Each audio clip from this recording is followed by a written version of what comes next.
Hi everybody, today I'm going to talk about that V4 engine, and this is a layman's view on the engine.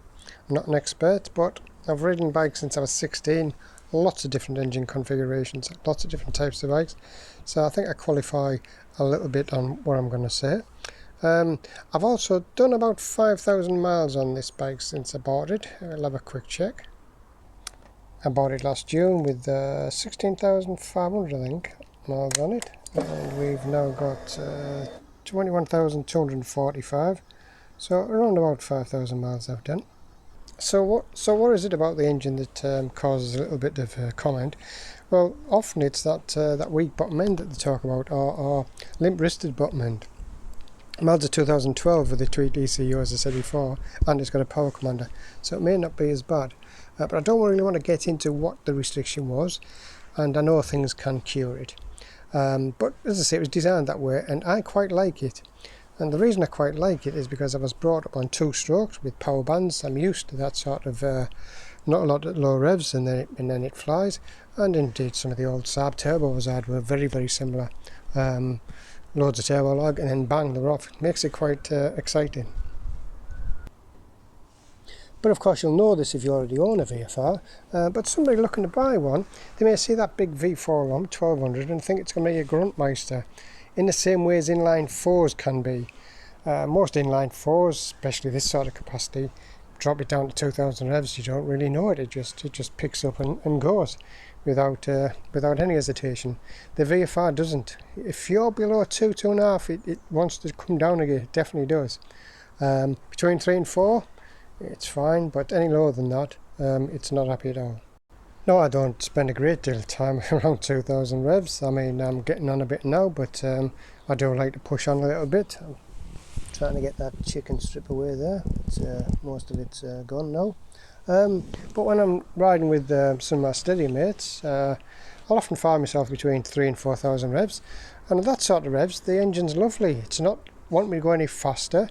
I'm not always searching for 7th, which you tend to do when you're on an inline 4.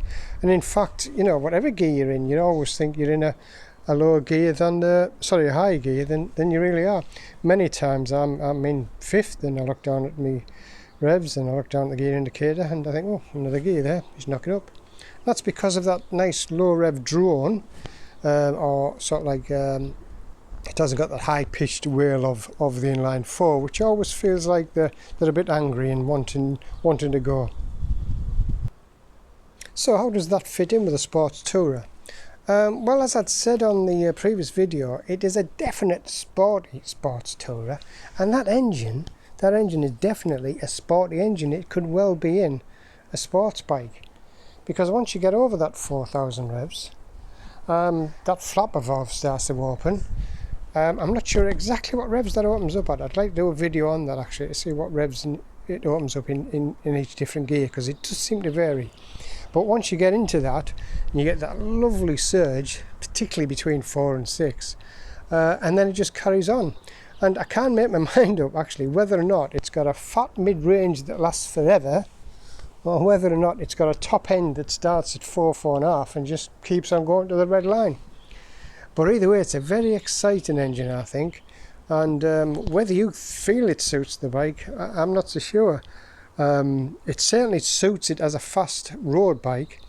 As a tourer, well, I haven't done any foreign tours yet because of COVID, but hope to get away to Scotland or somewhere later in the year, and I'll do a little piece on how that went.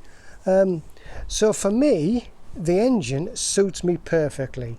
If I want to bimble along with some of my steadier mates, that's fine, providing I'm between 3 and 4, and it's long geared, so that gives you a wide spread of speed. If I want to push on with my faster mates, yep, it's fabulous. It really is. It is like, and I've said it before, that engine is like a sports engine, and I love it.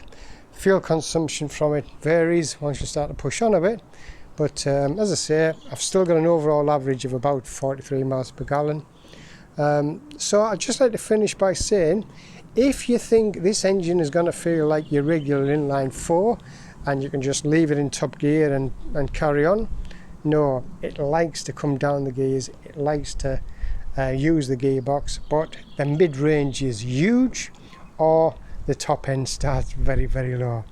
I love it. Thanks for watching.